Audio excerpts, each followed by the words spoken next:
Black Star Network is here. Hold no punches. I'm real revolutionary right now. Support this man, Black Media. He makes sure that our stories are told. Thank you for being the voice of Black America, Roland. Stay black. I love y'all. All momentum we have now, we have to keep this going. The video looks phenomenal. See, there's a difference between Black Star Network and Black-owned media and something like CNN. You can't be Black-owned media and be scared. It's time to be smart. Bring your eyeballs home. You dig?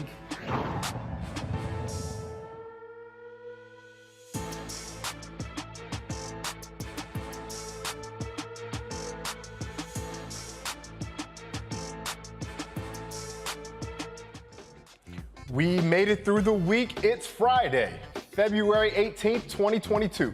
I'm Ray Baker, sitting in for Roland while he's still in Liberia for its bicentennial celebration. We'll hear from him a little later in the show, but for now, here's what else we've got coming up tonight on Roland Martin Unfiltered, streaming live on the Black Star Network. 24 months, 16 months in prison, and 8 months on supervised release. That's the sentence for Kimberly Potter she received for killing an unarmed black man, Daunte Wright. We'll let you hear Hennepin County Judge Regina Chu's reasoning behind the ruling and how Daunte's family feels about this so-called punishment. Journalist Georgia Fort has been following the case since Potter fired those fatal bullets on April 11th of last year. She'll be here to tell us what the atmosphere is like in Minnesota. And do you all remember the black man who was trying to save his autistic client from being shot by cops and he ended up taking a bullet? Well, the Florida Appeals Court overturned the conviction of that Miami police officer who fired the gun, injuring the man who was trying to help his patient. And this is NBA All-Star Weekend and Howard University, HU, and Morgan State, Baltimore's own, are going head-to-head as the NBA expands their support of historically black colleges and universities. We'll have a preview of that game. The Southern Black Women and Girls Consortium awards more than $2 million to organizations that serve Southern black girls and women. We'll learn more about that. And in our Education Matters segment, you'll meet one woman who had the desire to show the world that simply B is for Black Brilliance. We have all this and more coming up. It's time to bring the funk on Roland Martin Unfiltered, streaming live on the Black Star Network. Let's go. He's got it. Whatever the biz, he's on it. Whatever it is, he's got the scoop, the fact, the find. And when it breaks, he's right on time and it's rolling. Best believe he's knowing. Putting it down from sports to news to politics. With entertainment just for kicks, he's rolling. It's on go, roll, y'all. It's Roland Martin.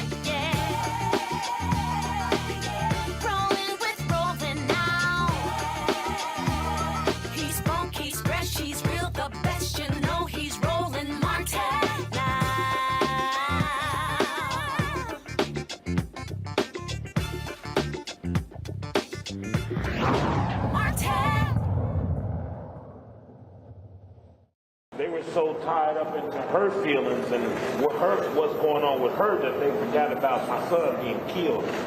My life was taken. And it's just sad to say that I feel like we was tricked. So once again, we are standing here to say that we're very disappointed in the outcome. Yes, we got a conviction, and we thank everybody for that. But again, this isn't okay. This is the problem with our justice system today. White women tears trumps. Wow. Trumps justice. And I thought my white women tears would be good enough because they're true and genuine. But when they're coerced, coached, and taught by the defense attorney, I guess we didn't have a win in this at all.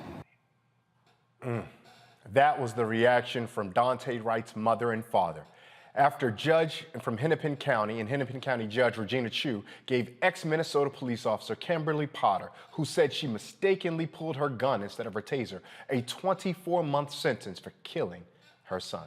Let's take a listen to Judge Chu.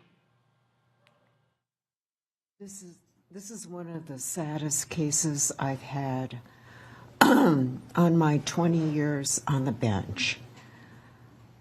On the one hand, a young man was killed, and on the other, a respected 26-year veteran police officer made a tragic error by pulling her handgun instead of her taser. Thank you to everyone who spoke. I have been profoundly moved by the comments of the Wright family. Daunte was very loved. His son has lost a father. And Mr. and Mrs. Wright, I cannot begin to understand the grief of losing a child. I'm so sorry for your loss. Kimberly Potter honorably served her community for 26 years as a police officer. She was a respected officer and consistently went over and above the call of duty. She's a wife, a mother, an aunt, a granddaughter, a colleague, and a friend to many. In addition to the letters that were forwarded to me by Mr. Ng, I received hundreds and hundreds of letters in her support from colleagues, family, friends, acquaintances, community leaders and members, and even strangers. I read them all. They paint a portrait of a woman who touched a lot of people in a good way. I want to talk briefly about the aggravating factors that were brought up in this case. As I mentioned before, the state initially took the position Ms. Potter should receive a sentence above the guidelines and filed a brief in support of two aggravating factors under Blakely. All parties agreed that I would determine whether aggravating factors existed to justify a harsher sentence than that set forth in the guidelines. I feel compelled to address the grounds for that request because they were made public, and I think it is important to note they were not proven in this case. The state did not meet its burden of proof on the first factor. It is based on defendant causing a greater than normal danger to the passenger in the car and two other officers when she fired. But the shot only hit Daunte Wright. The passenger and the officers were not injured by that shot. The cases cited by the state in its brief did not support its position. In fact, they illustrate why this case does not involve a greater than normal danger to others. In the Fleming case, he fired a gun 6 times in a park filled with children. In State versus Omaha, defendant fired numerous shots into 2 apartment buildings. There is no comparison here. The state also did not meet its burden of proof on the second Blakely factor. Contrary to the state's claims, Kimberly Potter did not abuse her position of authority. In fact, it is undisputed Ms. Potter or Officer Potter was in the line of duty and doing her job in attempting to lawfully arrest Daunte Wright on the warrant when she mistook her gun for her taser. What's more, she drew her taser legitimately to protect a fellow officer on the other side of the vehicle who could have been dragged and seriously injured if the car were to speed away. Officer Potter's conduct clearly was not significantly more serious than that typically involved in the commission of the crime in question, justifying an upward departure. Turning to defendant's request for a dispositional departure, there is no question that Ms. Potter is extremely remorseful. She showed that today. She showed that when it happened.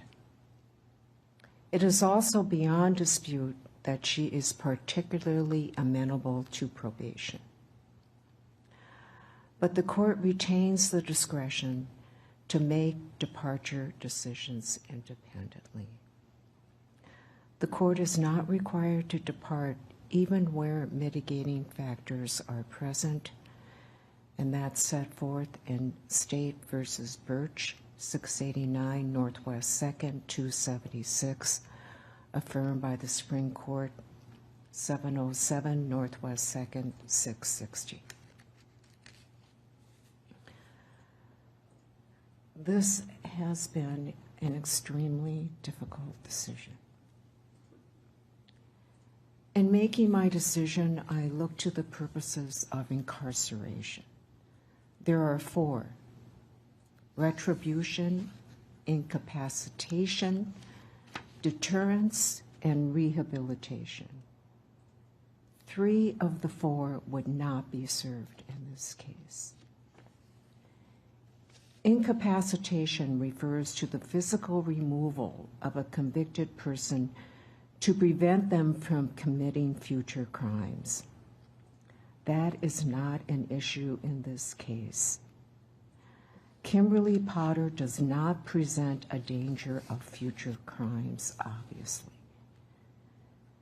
Deterrence refers to the prevention of future crime and the idea that those who have committed crimes will be discouraged from reoffending after experiencing punishment. that purpose would not be served here. Rehabilitation is also not a purpose that would justify incarceration in this case. Ms. Potter does not require rehabilitation to become a law-abiding citizen. Retribution, or serving time as a way for a convicted person to pay for the harm inflicted on a victim, is the sole purpose that applies in this case. And in this case, a young man was killed because Officer Potter was reckless. There rightfully should be some accountability. Sentencing guidelines are just that. They are guidelines that inform a judge regarding sentencing for various crimes. They are not set in stone. The court has the discretion to depart from guidelines depending on the particular facts of a case. A downward durational departure is justified if a crime is less onerous than typical. Put another way, if the conduct is significantly less serious than that typically involved in the commission of the crime, sentencing below the guidelines is justified. I find the facts and circumstances here justify a downward departure from the guidelines. First, Officer Potter's conduct was significantly less serious than your typical manslaughter case. The misdemeanor predicate for the manslaughter count was reckless handling or use of a firearm. Here, everybody agrees, and the evidence is undisputed, that Officer Potter never intended to use her firearm. She mistakenly drew her firearm at all times, intending to use her taser. There were police officers and experts who testified that the use of her taser was reasonable and appropriate under the circumstances presented for officer safety reasons. The fact she never intended to draw her firearm makes this case less serious than other cases. Second, the scene was chaotic, tense, and rapidly evolving. Officer Potter was required to make a split-second judgment. That constitutes a mitigating circumstance. Finally, unlike other manslaughter 1 cases, Officer Potter's actions were not driven by personal animosity toward Daunte Wright. Instead, she was acting in the line of duty in effectuating a lawful arrest.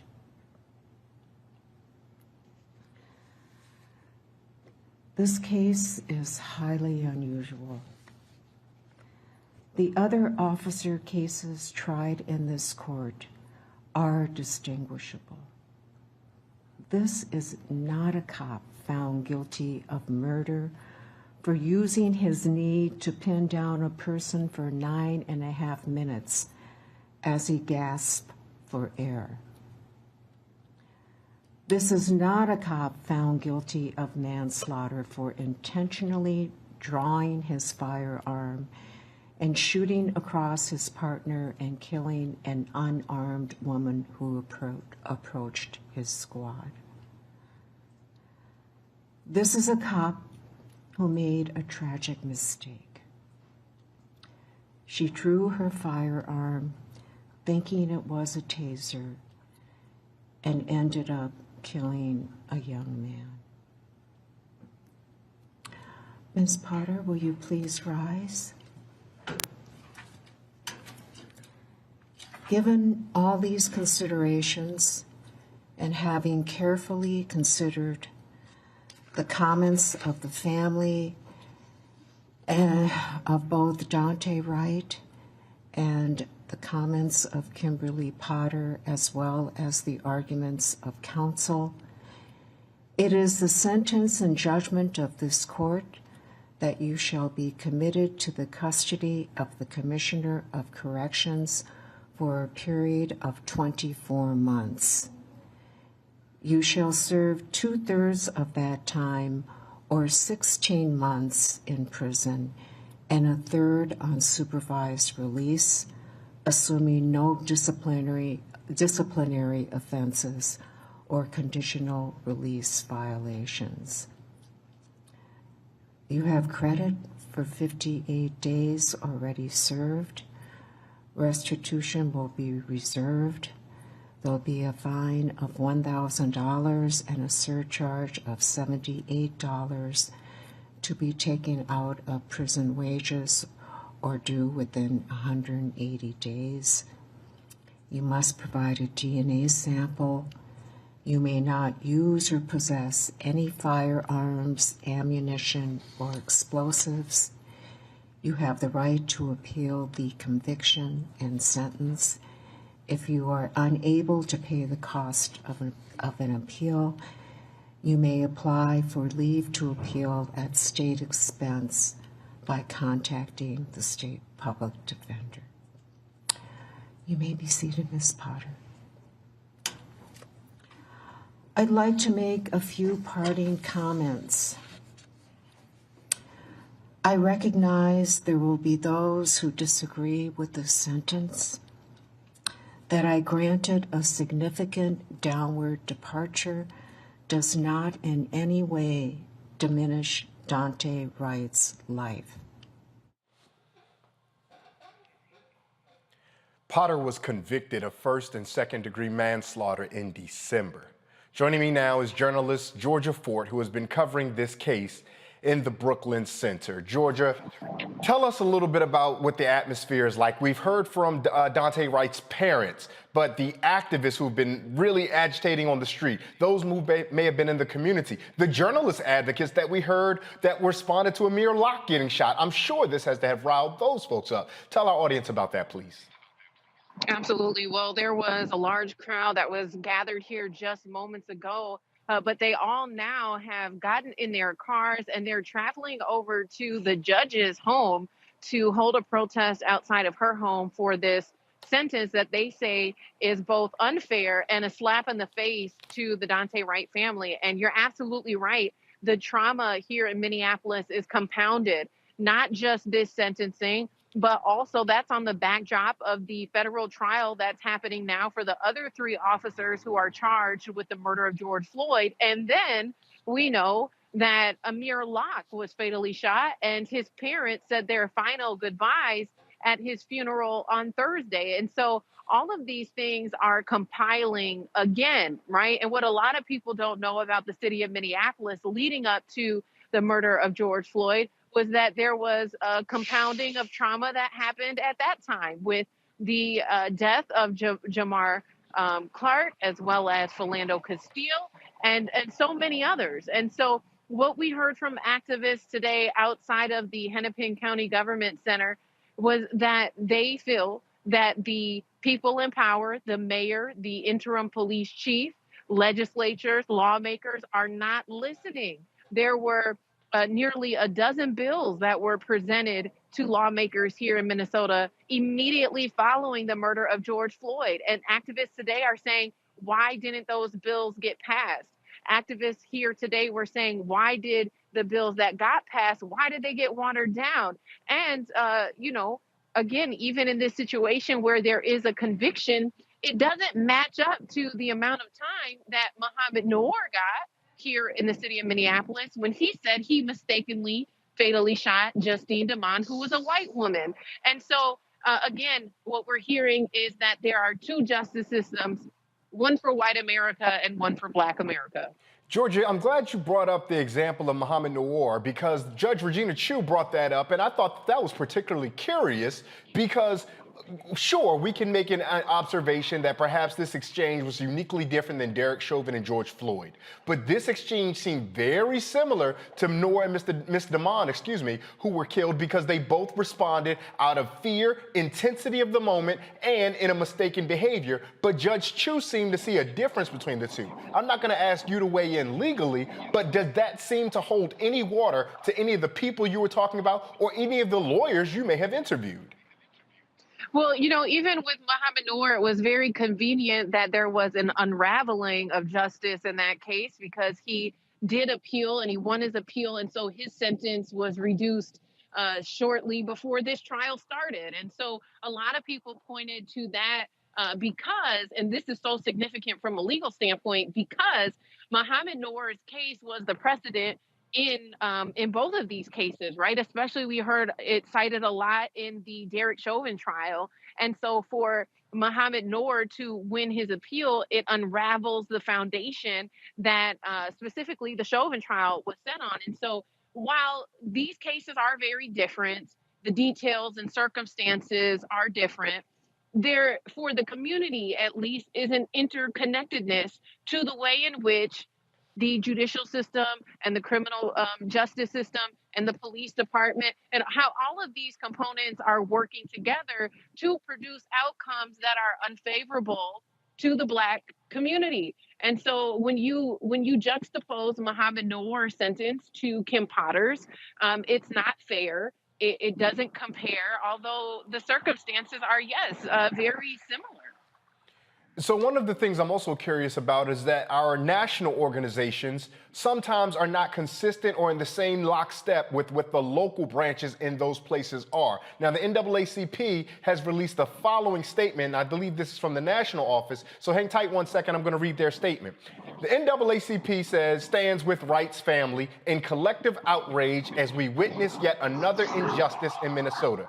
16 months in prison and 8 months on probation is a slap on the wrist as scores of Black men sit in prison for the rest of their lives for committing non-violent crimes. Kim Potter will be a free woman in 1 year, despite the fact that Daunte Wright's daughter will live the rest of her life without her father. This only magnifies what we already know. The system is broken. Our hearts and minds are with the Wright family today as they suffer another injustice, end quote. Now, before I go to that, I'll come back to you, Georgia, about that, because there's a lot of intensity on the ground. Is the local branch of the NAACP in the lockstep with what we heard nationally? Because the national is really, you could tell there's frustration there. They're building up a frustration and disappointment with the justice system as it is playing out.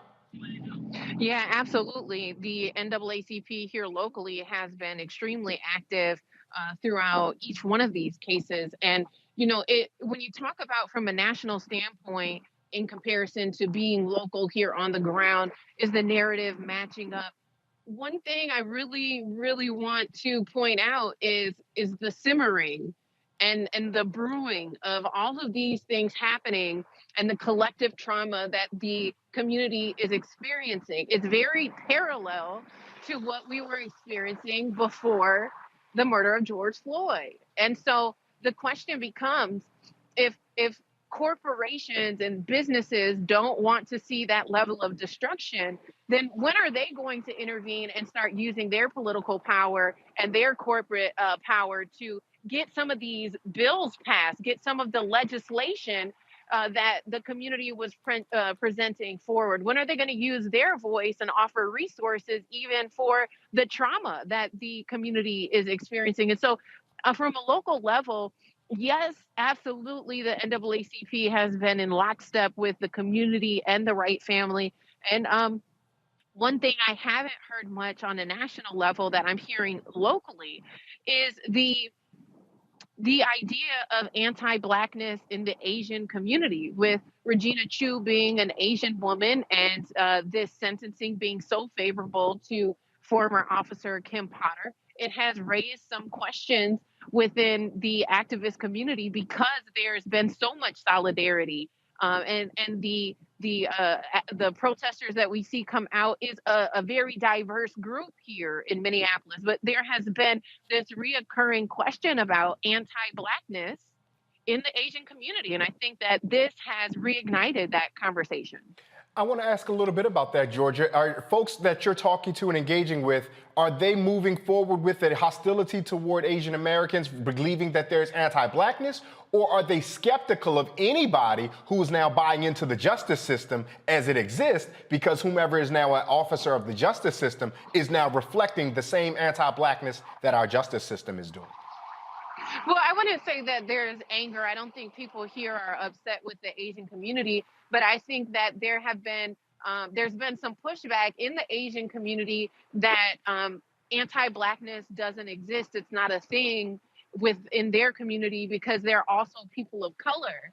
But I think in this instance, you're seeing a clear allegiance to white supremacy. You're seeing a clear allegiance to the sympathy and the empathy that Judge Regina Chu showed to Kim Potter today.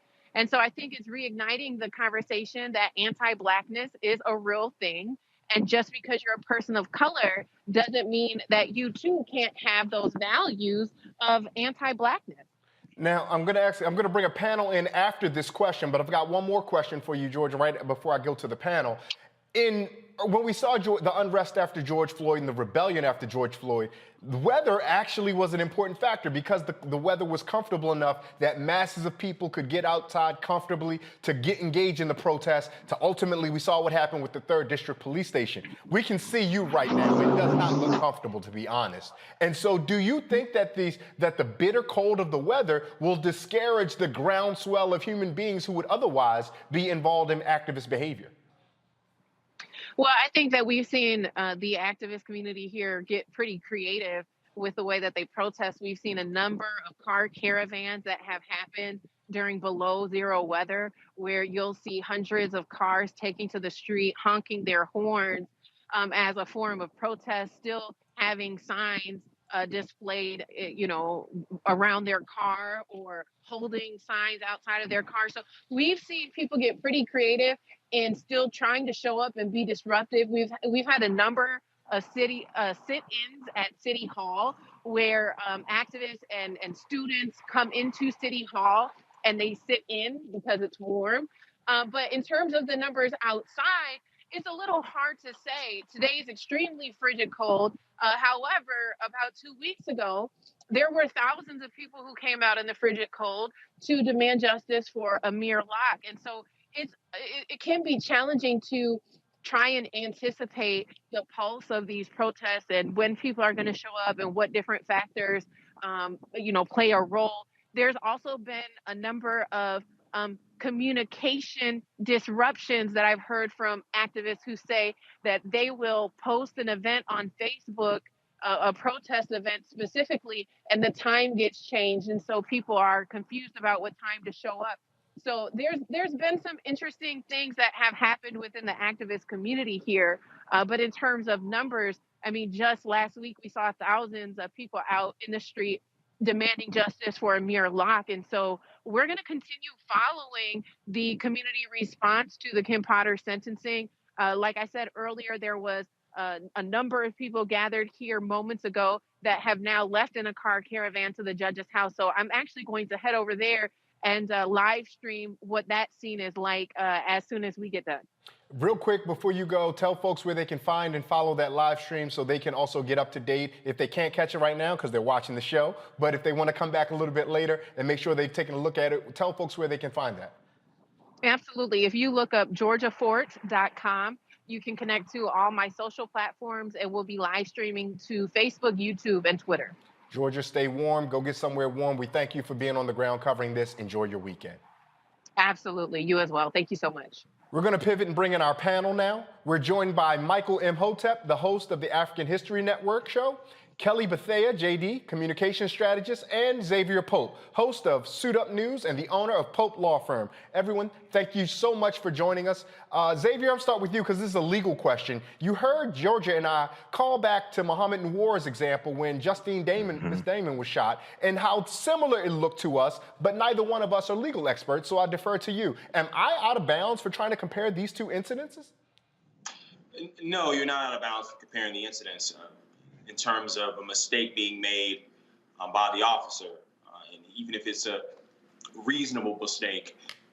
It was reckless, and that was the standard. And this is what the judge openly said. Judge Chu, he called Kim Potter's behavior reckless, and this goes beyond the scope of her duty. And for the prosecution in this case to call for upward gradation in the sentencing, and the judge looking at that, and instead of just flat out denying the upward trajectory sentencing, she chose to downgrade the sentencing. Some of the reasoning of the judge was questionable, particularly the deterrent aspect of it. You just had a rundown with Georgia of Amir Locke and of George Floyd, and the fact that this continues to happen in this community and breaking the souls and the mental capacity of a social contract that is broken in that community. And so a deterrent of this magnitude, when you only give a Kim Potter her tears and a slap on the wrist in terms of the sentencing, it remains to see where is the real connection when the legal precedent is there, and you go to that and apply her tears in this case, and you have that drip all over the justice system, and it's now drowning out a true justice for the death of Daunte Wright.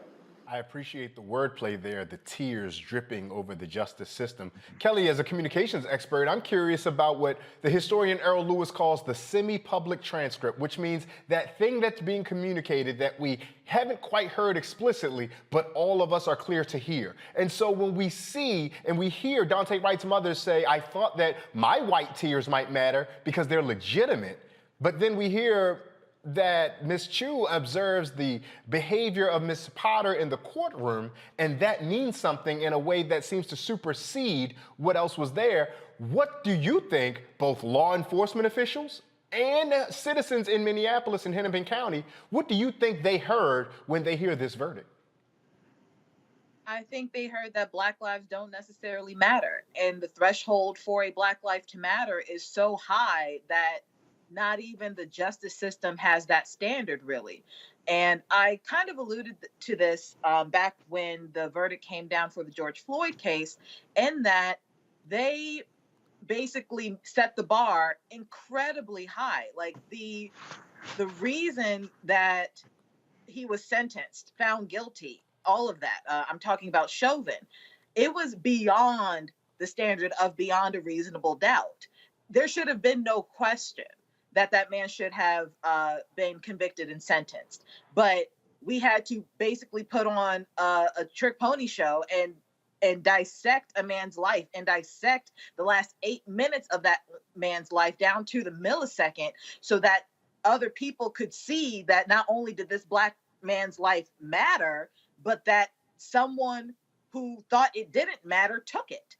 With this case, with the Kim Potter case, it shouldn't have to take that much effort to see that not only was, I'm not going to argue malice, but she was reckless in her conduct towards this young man. The fact that the judge alluded to there was a chaotic situation, she was responding to it. Kim Potter created that chaotic situation. Kim Potter created that situation. Kim Potter is the one who doesn't know the difference between a taser and a gun. That situation is what is chaotic, not the fact that a Black man is scared of police in a jurisdiction where police don't really like Black men or Black people, for that matter, as evidenced by their conduct towards the Black people in that jurisdiction. So what did people hear? I know I heard that my life does not matter in Milwaukee, and I'm sure that other people heard that too. Yeah, Minnesota as well. I mean, Milwaukee has its own host of racial problems and challenges, but Hennepin County, a place that's often thought itself to be good. Michael, Kelly told us about reckless, and she really hammered reckless, and I appreciate her doing that. Mm-hmm. Oxford defines reckless as without thinking or caring about the consequences of action. Right? So if a law enforcement officer demonstrates that they behave without thinking or caring of the consequences of their action, why then do we think that they are no longer a threat to anyone else if we only hold them for 18 months? Well, this was another example of white privilege, and this is what I was afraid of. Even though she was convicted, I still wanted to see what the sentencing was going to be like. And she should have. So the prosecution wanted 7 years. Judge Regina Chu gave her 2 years. She should have gotten at least 7 years, because what's really important is to look at the minutes after Kim Potter shot Daunte Wright. She didn't render aid. She didn't go after the car because the car drove down the street and hit another car. She focused on herself. She called her union representative.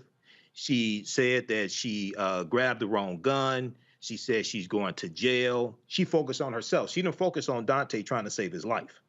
That's more recklessness. Okay, so she should have gotten at least 7 years. But the other thing that I think is really important to understand is a couple of things. Number one, I watched it live, and Judge Regina Chu, then after she renders her sentencing, then she wants to bring up President Barack Obama, talking about put yourself in the other person's shoes. Well, why don't you put yourself in the shoes of Daunte Wright's parents, who are there in court grieving, trying to get a just sentence for their son who was wrongly killed and won't see his own son grow up. The other thing that's really important to understand is understanding how elections have consequences. Judge Regina Chu was appointed by Governor Jesse Ventura in 2002. She's a Hennepin County district judge. She was reelected in 2004. She was elected in 2004 to serve a full term, reelected in 2010 and 2016. If she runs for reelection, she's up for reelection in 2022, this year. The activists have to organize to vote her ass out of office also. Elections have consequences as well. And yes, they should protest at our home also.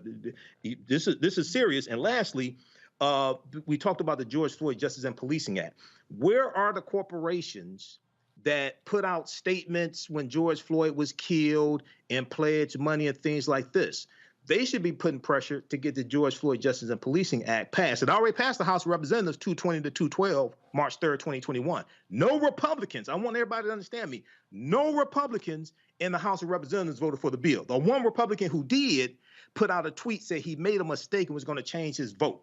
Okay, so where are so now these corporations have laryngitis and amnesia as well. So we have to put pressure on them also. Talking to you, Target, United Health Group. Absolutely. 3M, Target has a target on U.S. back. Bank, Yep. Mayo 3M, Clinic, yep. and so many more. We're going to have to take a break. Stay right there. This is Roland Martin Unfiltered on the Black Star Network. We'll be right back.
On the next Get Wealthy, make the shift from earner to owner and achieve the level of success that you desire and that you deserve.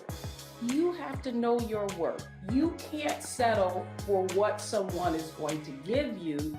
You've got to take ownership and be prepared to make some smart money moves. Oh my goodness, it's such a good feeling to achieve the goal that I set. If charity can do it, you can too.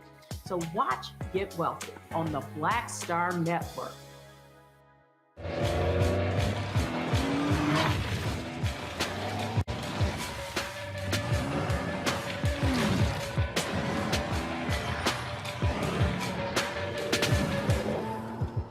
Pull up a chair, take your seat.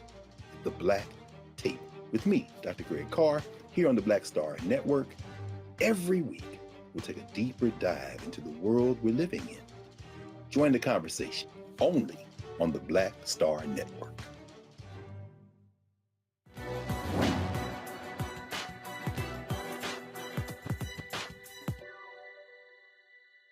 Negro life is not only founding new centers, but finding a new soul. Scholar and critic Alan Locke.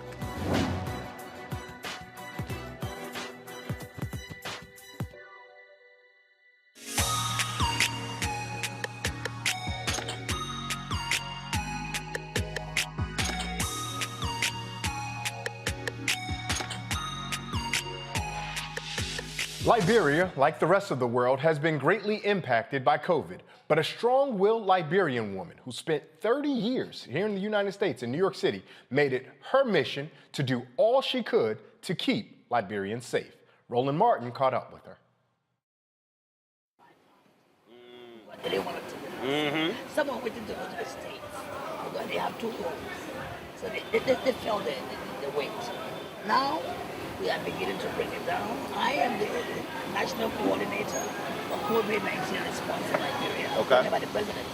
So now I decided to do 7 things. And as we can see, the numbers have gone down. Right. I decided to bring the vaccine center to help Ministry of Health and the incident managers. I noticed the pushback on this vaccine. Let me do something to see how they can come. So I started giving them food packages. Right. I started with the youth, the troubled youth.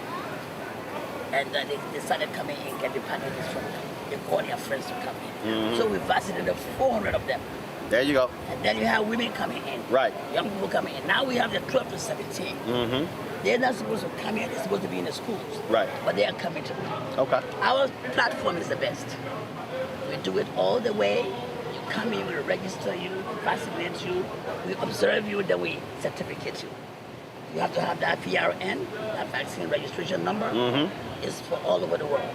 Okay. It is it's helping a lot of people. Good. So this is what I'm doing. I've done over 27 to 28,000 people already. Wow.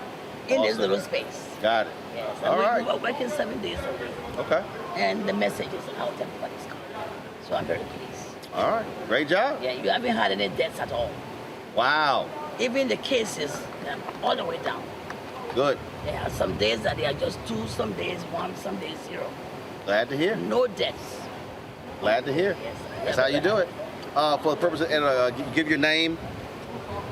Give your name. My name is Mary Bro. I'm the Director General. Hold on. Gotta spell your name. Okay. Mary, of course you know Mary. The last name is Bro, B-R-O-H. I am the Director General for General Services Agency here in the Republic of Liberia. I'm the former mayor of the city of Monrovia. I was also a passport director, and I was also at the port, at the free port of Monrovia. And so I'm so happy to see you. Glad to be here. Mr. Roland Martin. You know, I'm a New Yorker, you know. Well, I'm glad to be here. I'm so here. happy to see you, and thank you for coming. And this is just a blessing to our nation. I appreciate it. Such a good... I appreciate it. You're looking mighty colorful there, too. Oh, yes, I am. You know. And I'm 70 years old now. Okay. I'm getting older, so I will soon be leaving the stage. But I will do some volunteer work. And I'm teaching a lot of young people how to volunteer their services. But it's good to see you. I appreciate it. Thank you. Thanks so much. For coming to commemorate with us on the 200 years of freedom. I appreciate it. Okay. All right, you take care. All right, have a good one. All right, be well.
Hi, I'm Dr. Jackie Hood Martin, and I have a question for you. Ever feel as if your life is teetering and the weight and pressure of the world is consistently on your shoulders? Well, let me tell you, living a balanced life isn't easy. Join me each Tuesday on Black Star Network for A Balanced Life with Dr. Jackie.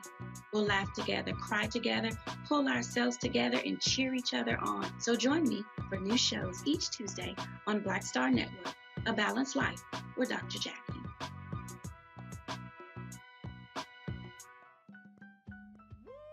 We're all impacted by the culture, whether we know it or not. From politics to music and entertainment, it's a huge part of our lives, and we're going to talk about it every day right here on The Culture with me, Faraji Muhammad, only on the Black Star Network. Hey everybody, it's your girl Lunel. So what's up? This is your boy Earthquake. Hi, I'm Chaley Rose, and you're watching Roland Martin Unfiltered.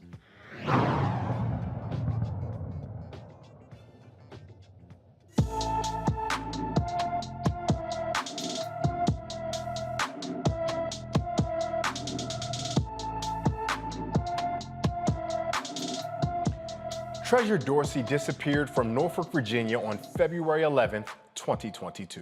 The 17-year-old is 5 feet 5 inches tall and weighs 120 pounds with brown hair and brown eyes. Treasure was last seen wearing a green hoodie with a smiley face, black jeans, sneakers, and a ring on her left hand. She has a scar on the left side of her upper lip. Anyone with information on Treasure Dorsey's whereabouts should call the Norfolk Police Department at 757-664-7000. A Florida appeals court overturned the conviction of an ex-Miami cop who shot an unarmed autistic man and his caretaker in 2016. Arnaldo Rios Soto, who has severe developmental disabilities, ran away from his group home, sat in the middle of the street to play with a toy car. Now, his caretaker, Charles Kinsey, laid down on the ground with his hands up, telling officers they had no weapons. Jonathan Aleda was the only officer who fired a weapon, striking Kinsey. Aleda testified he thought that he perceived Kinsey was in danger. The appeals court ruled that the lower court was wrong in not allowing information about Aleda's hostage situation training to be brought up in court. Aleda was convicted of negligence, but acquitted of attempted murder charges. Whether Aleda will be retried in the case will be up to Florida state's attorney. In Ohio, a federal judge says a former sheriff's deputy who fatally shot a black man was not acting as a federal agent, sending it back to state court. Jason Meade, a now retired sheriff's deputy, shot Casey Goodson 5 times in the back as he entered his grandmother's home in December 2020. Meade was not on assignment as a Marshals Task Force member when he fatally shot Meade and had no authority to arrest him. Now, Meade faces 2 charges of murder and 1 count of reckless homicide. Also, in Indiana, elementary school parents received a letter giving them the option to opt out of Black History Month lessons. Sprunica Elementary School counselor Benjamin White sent this letter home, giving parents the choice to pull their kids out of class for the Black History lessons. The letter went viral on social media. Here's how the superintendent of the school district responded on Twitter. He says, quote, "Earlier this week, unauthorized by Brown County Schools, was released to elementary school families erroneously advising our students and parents that they could opt out of certain instruction regarding Black History Month," close quote. To be clear, the district does not permit students opt out of history lessons, including ones based on historical injustices. We apologize for the confusion caused by the letter and offer our assurances that Brown County Schools is committed to providing an inclusive educational environment for all students and families. Let's start with you, Michael. I'm going to bring back our panel. Michael, Xavier, and Kelly are here to join us with this conversation. Michael, I'm going to start with you. Do you believe the superintendent when they say that they are intending to be inclusive of all history, including ones that center around injustice? Well, you know, it's interesting that we talk about this topic today because I talked about this last night on the African History Network show. So Sprunica Elementary School is a school of approximately 240 students. the school is 97% white. So the counselor, and I read the memo that the letter that the counselor sent out, Benjamin White, and at the bottom there's a place where parents can sign off to opt out of the Black History Month lesson. The superintendent, Emily Tracy, from looking at the reporting from WTHR Channel 13 there in Indiana, it looks like what she's saying is true. However, I want to see how this matter is fully handled. Okay, I want to see how this matter is fully handled. I don't know. I haven't been able to find out how many parents opted out or if any parents opted out either. I've been looking at reporting from the Washington Post, NBC News, and local reporting from WTHR Channel 13. But this is a crazy story. And there was a counselor who did this, and I haven't been able to find any statements from the counselor why he did this. He referred the news media to Superintendent Emily Tracy. And Kelly, when you hear what's going on, I mean, this seems to us, can keep in mind, Ohio is set to pass 3 anti-CRT bills. And we already know, we've done it, we're here. CRT is not being taught in K through 12 education. It's really just a facade to keep folks away from being honest, a reckoning of the United States history. Given all the details that Michael just put before us, is your takeaway anything other than they were trying to shield these white students from the truth about the country they call home? That's interesting that you say shield. I don't know if it's shield so much as just be in denial about it. Because I don't even know if they know what the history is, right? I think people, white people specifically, are so afraid of the truth that they are willing to do whatever it takes to just not showcase it, not to bring it to light. And we've seen this in our history, ironically. I mean, most recently, not that I've recently learned it, but most recently, a lot of us learned just how far legislation and legislators in Oklahoma tried to hide the Tulsa race massacre for, almost centuries, plural. Literally stripped it out of history books, forbade it to be spoken about on a communal level. So, I mean, you have that with Tulsa, with Rosewood, with Seneca Park in New York. And it's not necessarily about shielding so much as it is burying. Like, they just do not want to talk about it because we have this facade of whiteness that is good, that is pure, that is, the standard. And when you start dismantling the pedestal that they put themselves on, people get shook about it. So I understand just from an objective perspective why they would not want the truth to come out. But I don't think it's shielding so much as it is burying and frankly just being in denial about what has really gone on in this country. Xavier, you have some experience in your background and spent time up in the Chicagoland area, very familiar with the Midwest. So often folks hear about these kind of stories and assume that it's something from the South. Can you speak to the audience a little bit about how some of these pervasive ways of historical negligence about anti-Black sentiment and an unwillingness and uninterest to engage the fullness of the American story, particularly regarding Black people, also thrives in the Midwest just as much as it would in the South or other places? Yeah, great question. The Great Migration that many African Americans chose to come from the South to make a better life for themselves. And I think that's part of the narrative we're also missing here. We all grew up with the kings and queens of Africa all over in our classrooms, the various calendars depicting the different accomplishments of African Americans, the inventions, and things of that nature. The statement by the district was about injustices, but it basically assumes that African Americans were only enslaved and fought in civil rights, when African Americans have contributed to the greatest advances in Western civilization, and also prior to in 1619, as Rihanna Jones liked to call it, but there was history of Black accomplishment in the world prior to coming over here to America as enslaved people. And so there's also contribution to art, and to architecture, and to music. There's so many different things that are richness of the Black experience that we've given this world. And it's worth teaching in the classroom to young kids just as much as teaching injustices. Yeah, that's a great point. And I think it's important that all of our viewers make sure they know that and take away. We're going to have much more about that Black Brilliance, about the kindness and importance and greatness of Black people absent injustice on the other side of this break. You're watching Roland Martin Unfiltered, streaming live on the Black Star Network. We'll be right back.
On the next Get Wealthy, make the shift from earner to owner and achieve the level of success that you desire and that you deserve. You have to know your worth. You can't settle for what someone is going to give you. You've got to take ownership and be prepared to make some smart money moves. Oh my goodness, it's such a good feeling to achieve the goal that I set. If charity can do it, you can too. So watch Get Wealthy on the Black Star Network.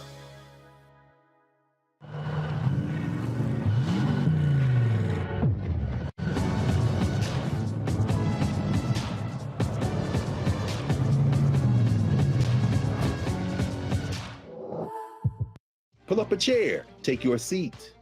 The Black Tape with me, Dr. Greg Carr, here on the Black Star Network. Every week, we'll take a deeper dive into the world we're living in. Join the conversation only on the Black Star Network.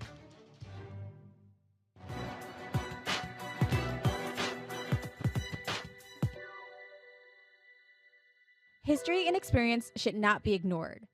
Civil rights activist Roy Wilkins.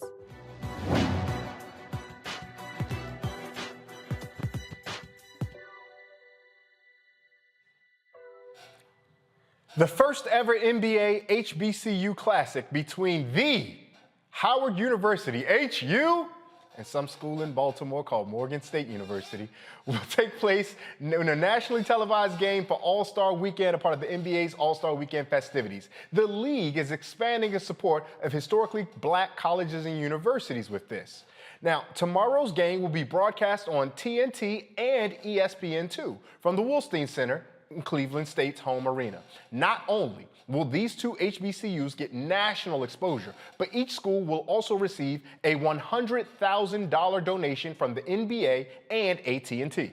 The funds will support student athletes with academic and wellness resources. Mia Berry covers everything HBCU for The Undefeated, and she joins us now. Mia, thank you so much for taking time to join us here on Roland Martin Unfiltered. Thank you so much. I'm so happy to be here. So, Mia, tell us a little bit about this. I know that you cover HBCUs for The Undefeated. That's the ESPN property that focuses specifically on African-American life, sports, culture, and everything else. Our good friend Kelly Carter's over there, so salute to her. But also, what the focus on HBCUs now seems to have been generated largely in the wake of what happened after 2020 and all the unrest that we saw. But kudos to ESPN and even more so to the NBA now, because it seems as though that's a commitment, no longer just a quick moment where they were acknowledging. Is that a fair read? Absolutely. It's not just the NBA, also the NFL. I recently went to the NFL's first ever HBCU Combine. So you have multiple professional leagues taking the opportunity to make these investments into HBCUs. And the drawback and the feedback I'm getting from student athletes and coaches, they're excited they want this type of national exposure. You know, there's always a stigma around HBCUs for their student athletes. You know, guys don't know if they could pursue those professional aspirations. So seeing different leagues commit to HBCUs, commit to giving them exposure has been good all the way around.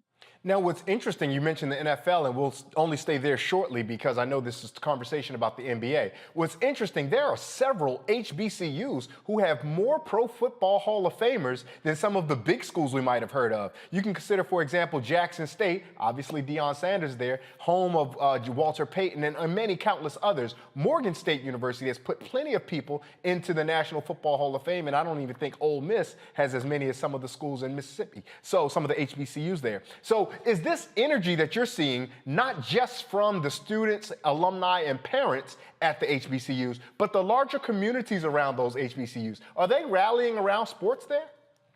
Absolutely. Look at Jackson State, 40,000+ people in one stadium just for their home games. HBCU alumni, the community, they've always been involved. They always have supported. It's just now you're seeing it at a larger scale. It took for Deion Sanders to come to Jackson for people to notice, oh, wow, Jackson State's selling out. They've been selling out for a while now. It's just you finally got the eyes and you got the attention there. You mentioned Deion Sanders in football. We know that. We also know that Eddie George had made his way over to Tennessee State. We know that Hugh, his last name is Hugh Jackson, is down at Grambling right now. But changing over to basketball, we saw that Chris Paul, when he was in the bubble, would almost daily come in with a different HBCU shirt. I saw Jimmy Butler wear a pair of Howard basketball shorts that, as an alum from Howard, I was a little jealous and I wanted to get my hands on them. So the NBA's pivot into HBCU seems to be surprising, but from what you're telling me, this is consistent with things that we should expect. Is that true? Absolutely. And one thing, you mentioned Chris Paul. Chris Paul is actually a student at Winston-Salem State. His family are alums, so HBCUs have been running through his veins. Last year with the NBA All-Star Game in Atlanta, the mecca for HBCUs with Spelman, Morehouse, Clark Atlanta, Chris Paul, the Player Association president, was pushing for the NBA to do something at that point in time. You saw the HBCU bans, but he wanted a little bit more. So you're seeing players make that investment now as well. Chris Paul, he also he partnered with ESPN. He had 2 HBCU tournaments this year for both Division I and Division II. So I remember you're seeing players buy in. I'm sorry, forgive me. I remember that. Was that the one that we saw earlier this year where Delaware State competed against North Carolina, Norfolk, if I'm not mistaken, or North Carolina Central? Is that the same one we're talking about? Yes, that's one of 2. That was the Division I. Division II, you saw blue bloods like Virginia Union, Ben Wallace, famous alum. Yeah, Ben Wallace there. So this game coming up, Morgan versus Howard, they played against each other in Baltimore. And in a regulation game, Howard scored 90 points, Morgan scored 80 points. And I mean, for HBCU or even college basketball, because quite honestly, if you watch the University of Wisconsin, it's not always a score fest there. But for college basketball, that's really good scoring. So what can we expect in a basketball sense out of this game from these 2 schools? Out of these 2 schools, you're going to expect a battle of the backcourts. Howard currently 3rd in the MEAC right now. I expect graduate student Kyle Foster and freshman Elijah Hawkins to be the difference maker for those teams. Same thing with the backcourt for the Morgan Bears. You have Deterion Ware, and you also have Malik Miller. So backcourts are going to be important for both schools. When they first met up, Kyle Foster had an off game. 3 points, a huge drawback from his usual 16, but now he's developing a rhythm. 4 out of the last 5 games, 20+ points. So I'm expecting to see this game's going to be determined by which backcourt does the most, which backcourt is going to make those plays down the stretch. A quick shout out to our friends over at HBCU Game Day. You can follow them on Instagram and whatnot. Also, Donald Ware from Press Box and Press Row, organizations that have been covering HBCU sports for a long time. And I'm surprised that you did, and HBCU Game Day, are the ones who had the viral internet video of, I believe it was Kyle Foster from Howard with a monster dunk on another player that really trafficked and showed that HBCU athletes have just as much athleticism as we can see from other athletes across the country. Yes? Absolutely. And not just the viral video, we have other HBCU coaches, namely Tennessee State, Brian Collins. He partnered with Vanderbilt earlier this season for an HBCU combine because he knows the talent. He's seen the talent every day. He plays against it. He just wants this talent to be shown on a national level. Right now, the NBA's only HBCU player is Robert Covington, who plays for the Clippers. And hopefully with the added exposure, hopefully in the next couple of years, we're going to see a couple more HBCU players in the league. And you mentioned Vanderbilt, and if I'm not mistaken, isn't Jerry Stackhouse the head coach there? Because Jerry Stackhouse has some North Carolina ties, and although he went to the University of North Carolina, there is no way you can be anywhere near Durham and not know about basketball at North Carolina Central. I know there are some famous pickup runs between Rasheed Wallace, Jerry Stackhouse, all down at Central. And Lavelle Moulton had a documentary series on ESPN or ESPN Plus, if I'm not mistaken, chronicling Central's basketball season during the pandemic-afflicted season. Is that correct? Absolutely. ESPN Plus's Why Not Us? And you kind of got to saw Coach Moulton and his team battle through COVID. That was the issue. A great season for them. They were expecting to win the MEAC, got cut by COVID. Last year they dealt with COVID. I talked to Moulton earlier this season about it, and he said, and I quote, "We were the most impacted team by COVID. 6 weeks missed at one point, 1 week here. They just couldn't get a rhythm. This year, you're seeing them rebound more. You have Justin Wright stepping up. So Central's doing what they're finally back to a rhythm. So it's good to see them rebound and get a handle on the virus. Me, I gotta be honest. I live in Baltimore. I'm an alum of Howard. I want no parts of Central winning the MEAC this year. If somebody gonna win the MEAC, I'd rather it be Juan Dixon over at Coppin. I'd rather it be our good friends over at Morgan. Or ideally, it would be Coach Kevin Nickelberry. Is it still Kevin Nickelberry over at Howard University? Actually, no. You have Kenneth Blakeney. So, yeah. So former Duke assistant. Devil. I'm sorry.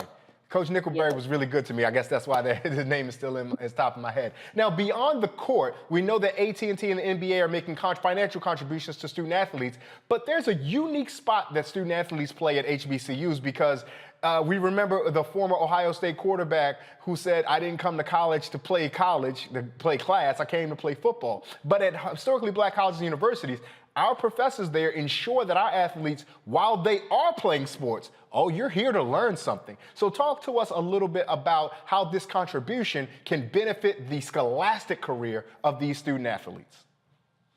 Of course. Mostly the financial contributions would go to classrooms, adding any type of extra contributions that each college needs. So off the court, I think this is fantastic. Them actually not saying, we're going to bring you in to play basketball. We're also going to add a little extra money to the schools. I know the schools are both very thankful. I'm not sure just yet where the money's going to be put toward, mostly scholastic, but that's something I'm definitely going to follow up on. And that's something that we're really excited about because we are excited that at HBCUs, when our athletes bring money back to the university, if it's something that's affecting the classroom, all of our students, regardless of whether they're athletes or not, get to reap in the spoils of that. Isn't that the beautiful spirit of collectivism of people of African descent? Mia, tell folks where they can find and follow you if they want to keep up with your work and what you're doing over there with the Undefeated.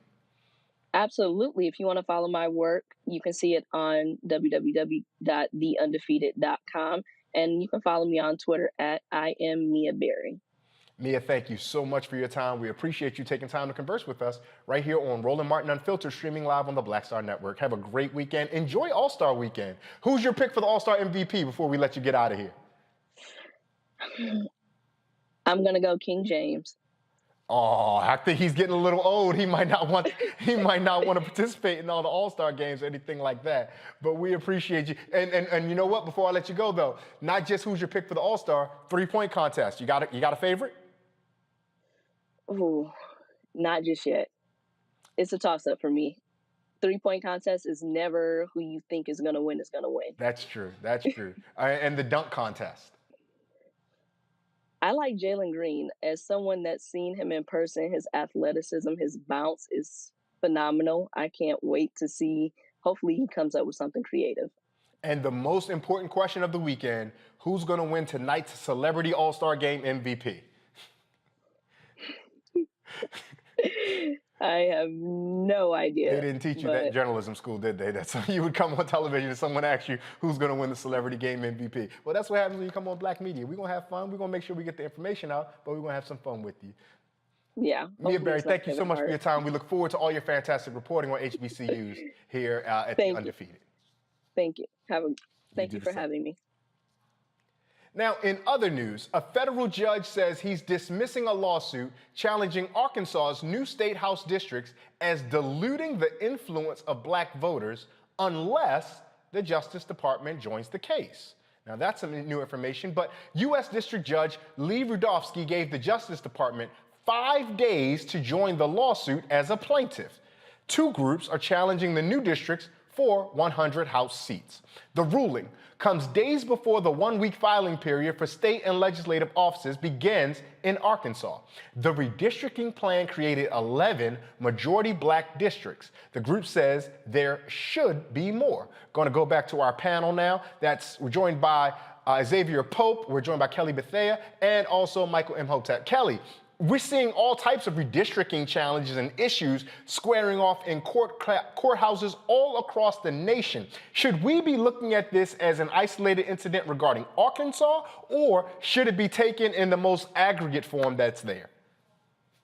I mean, without question, this is a totality of circumstances. Arkansas is certainly not an isolated event. You can trace what's happening in Arkansas all the way back to the Holder case, almost over 10 years ago at this point, where the Supreme Court more or less dismantled our current Voting Rights Act. And that more or less set the precedent for what we're seeing right now, in that states feel like they have the power to dismantle their own respective voting processes so that Black people can't vote the way that white people can vote. And that's really what it boils down to. The fact that white people see and feel their power slipping away, and minorities, Black people specifically, getting their power in their voice, in their vote. And they are doing whatever it takes to suppress that power, to suppress that vote, so white people, can retain whiteness and retain power. But no, what's happening in Arkansas is certainly not an isolated event. You can see that across the country. Arkansas, Texas, we just saw a case in North Carolina. Even Maryland had some bills that came down the pike. I don't think any of them passed, but they even had some scare, so to speak, regarding their voting processes. And it all stems from whiteness trying to be preserved. Michael, are you seeing it the same way, simply that whiteness is trying to be preserved here? Oh, absolutely. I mean, what's taking place right now is the same thing that took place after Reconstruction ended in the 1880s, 1890s. And you see, starting with the poll taxes in Florida in 1889, you see the Mississippi State Convention of 1890, where the white county judge that presided over the state convention, Solomon Saladin Calhoun, said, we're here to exclude the Negro. And they rewrote the Mississippi State Constitution and wrote into it poll taxes and literacy tests to suppress the African-American vote in a state that had a majority African-American voters. We saw South Carolina do this 1895, Louisiana 1898, Alabama 1901. So this is a continuation of going back to Shelby County versus Holder 2013 U.S. Supreme Court case that gutted Section 4 of the Voting Rights Act. This is white conservatives, white Republicans who see they have a declining population focused on maintaining control of the Supreme Court, the federal court, and who can vote as well. So this is why elections have consequences. This is why we have to educate ourselves on this and fight back against this. Now, Xavier, the thing that I'm curious about is this judge clearly sees that something is wrong here, but says unless the Justice Department intervenes, then he's just going to dismiss the lawsuit. Would it be activism out of the judiciary if he were to take some other course of action other than almost mandating that the Justice Department intervene? Well, the issue is the machinations of government may not necessarily have the wherewithal to bring these suits to bear in the first place. And maybe the judge was triggered by the fact that NAACP activist groups are bringing forth this lawsuit, but it significantly weakens the Voting Rights Act. Then it's already been weakened over time. And the fact that you're only limiting it to the Justice Department really makes it difficult, depending on the administration that's in office, what happens. And so it's just weakening and weakening. The Voting Rights Act is now weaker in 2022 than it was when Dr. King was assassinated. It's astounding, the same people who are standing up against African Americans having a free and fair shot to be able to contribute to their democracy, and using Martin Luther King and civil rights leaders as a shield for their racism, now support laws that put things before he ever stepped on the scene in the first place. And I appreciate that, and I'm going to follow up with you. I want to come back to you because we appreciate your expertise on this matter. The Judge Rudofsky, for those who don't know, was a Trump appointee. He had this quote where he said, there is strong merits that case that at least some of the challenged districts violate the Voting Rights Act, right? And so to your point about the weakening of the Voting Rights Act and the mechanisms in place, I don't want to sound like the radical who says throw it all away, but seemingly throw it all away, because it doesn't seem to be, their mechanisms, as you alluded to, Xavier, don't seem to be in place to serve the interest of justice, because Rudofsky, a Trump appointee, gets to say, well, if the Justice Department won't do anything, I will put my hands up. But as you alluded to, the Arkansas Public Policy Panel and the NAACP both appealed to the judicial branch, and the judicial branch is saying they have nothing to do.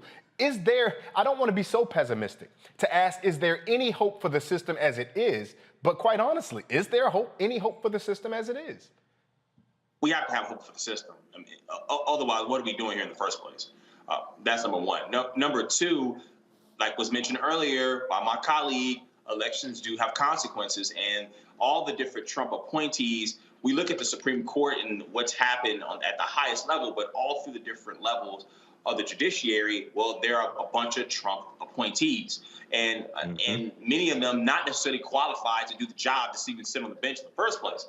And so if you have judges that have a political bent and that you can't rely on their independence or real sound knowledge of the law and seeking to dismantle things as it goes, we're looking at decades potentially of the impact of the decisions that have been made to put them there in the first place. And that's where the hope of changing how we even consider looking at the judicial branch and reforming it as an institution has to start becoming serious to such discussions of activists as we move forward in this era.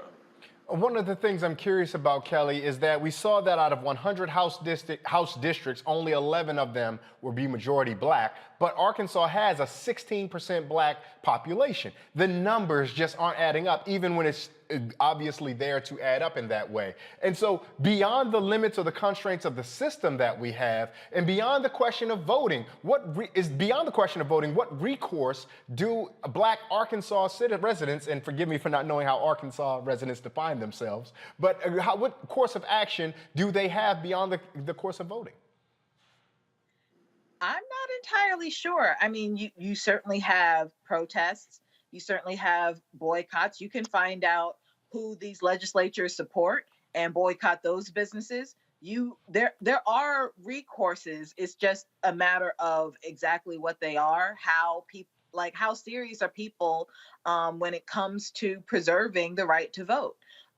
You can, again, throw out a bunch of suggestions, but it's really about what people are willing to do and how to move forward in that regard. Outside of voting, that certainly is the most important one, I would say. But I mean, I would be looking back towards history and see how other protests were done, specifically in that state, because everything doesn't work everywhere. Michael, Xavier makes a good point. He says, if we're not going to try to work with the levers within the system, what are we doing here? Yet there is a community of activists, black and otherwise radical activists, who are very much on the tear it down and, to borrow from Joe Biden, build back better. But is there a way that we can do this in the short term that can ensure the rights and privileges that Arkansans deserve, while also attending to our larger needs to create a system that ensures justice for all of us? Well, I know one of the problems that you're dealing with is the clock is running. because in some states they've already started the beginning. In February starts the beginning of those midterm elections. Okay, so some things that can happen, and not knowing all the laws in the state of Arkansas, you have to make this a national fight. It can't just be a state fight. These voter suppression bills that are being crafted by Heritage Action, the Heritage Action for America group, with Jessica Anderson as the executive director. They are the sister organization to the Heritage Foundation. They have a 50-state strategy, okay? So when you fight back, it can't just be in your county or in your state, okay? You have to link up with people across the country. And one of the things that's really important, and I know there's an effort to change the Electoral Count Act of, I think, 1887. Representative James Clyburn is suggesting take the pre-clearance from the John Lewis Voting Rights Act, put that in the bill if you can get it passed. There's bipartisan support for rewriting the Electoral Count Act. When we talk about voting rights, and I've said this a number of times, we have to make this a fight beyond just civil rights and John Lewis and Dr. King, because when you do that, it gets boxed in as a black issue. If this gets relegated as a black issue, most likely we're going to lose because we're 13% of the population. Okay, you got to talk about the 19th Amendment to the U.S. Constitution and white women's voting rights and women's voting rights, the 26th Amendment to the U.S. Constitution and college students' voting rights, because the 26th Amendment lowered the minimum age to vote from 21 to 18. So we're talking about white college students, Latino college students, African-American college students. We're talking about white women, et cetera. So we have to, it has to, and also we're dealing with women's reproductive rights, all of this, okay? So there has to be a coalition. It can't just be on the backs of African-Americans for this fight.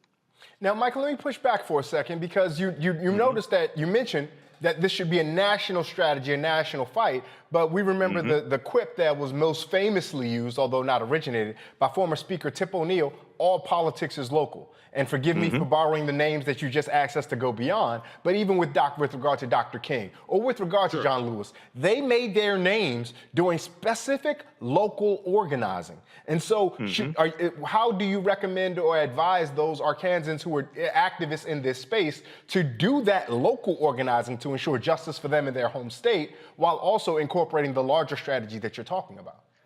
Well, you had local organizing, but at the same time, you had the attention of America when we talk about Bloody Sunday, March 7th, 1965. We talk about a letter from a Birmingham jail. You had people coming from around the country, like Viola Louisa, who was a white housewife here in Detroit, who saw Bloody Sunday on her TV in the living room, drove down to Selma, Alabama, to help the African Americans organize, and she was killed by the Ku Klux Klan. So now we're dealing with a situation where we're under attack by organizations, whether we talk about the Heritage Foundation, whether we talk about and we have in the state legislatures, Republicans who are passing these voter suppression laws. So now we're at the point where we have to realize that it's not just an African-American issue. So it's the NAACP, it's the National Urban League, it's National Action Network, it's Black Lives Matter, it's women's reproductive rights, it's the women's organizations that were there January 21st, 2017, the day after Trump was inaugurated. And there's about 500,000 of them in Washington, D.C., and they were organizing all across the country, and they had rallies all across the country. Is all these organizations, because they're coming for all of us, okay? They're using African Americans as the foil, but when you see, for instance, there are 38 million disabled Americans who are voters, 38 million. When you talk about cutting out mail-in ballots, that hurts those disabled Americans, regardless of race, who vote through mail-in ballots, okay? So we have to get beyond it. We have to get beyond just Dr. King and John Lewis. I saw the commercials running, talking, and Dr. King talk about the filibuster, things like this. You got to get behind this and show how these bills harm everybody, regardless of race. This is why, even though I love John Lewis, I think it was a tactical mistake to name the John Lewis Voting Rights Act after him. I know he wrote the majority of the bill. I would have named it after Susan B. Anthony. Because if you name the bill after Susan B. Anthony, now you put the 19th Amendment to the U.S. Constitution front and center, and you can talk about how, see, I would have ran commercials talking about how white women's voting rights were at stake. And I would have dealt with the history of white women's voting rights. Yeah. Okay, so we have to get beyond that. Yeah, that's a good point. I tell you what, I think about the words of the rapper Lupe Fiasco, who's saying greed, but we can use the term power. It's colorblind. So they're colorblind. They're gonna come for yours as soon as they done with mine. All right, we're gonna take a quick break. You're watching Roland Martin Unfiltered, streaming live here on the Black Star Network. We'll be right back.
Hi, I'm Dr. Jackie Hood Martin, and I have a question for you. Ever feel as if your life is teetering and the weight and pressure of the world is consistently on your shoulders? Well, let me tell you, living a balanced life isn't easy. Join me each Tuesday on Black Star Network for a Balanced Life with Dr. Jackie.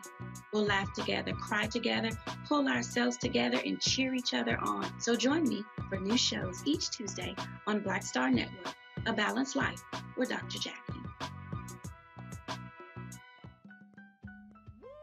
We're all impacted by the culture, whether we know it or not. From politics to music and entertainment, it's a huge part of our lives, and we're going to talk about it every day right here on The Culture with me, Faraji Muhammad, only on the Black Star Network. Hi, this is Essence Atkins. Hey, I'm Deion Cole from Blackish. Hey everybody, this is your man Fred Hammond, and you're watching Roland Martin, my man, Unfiltered.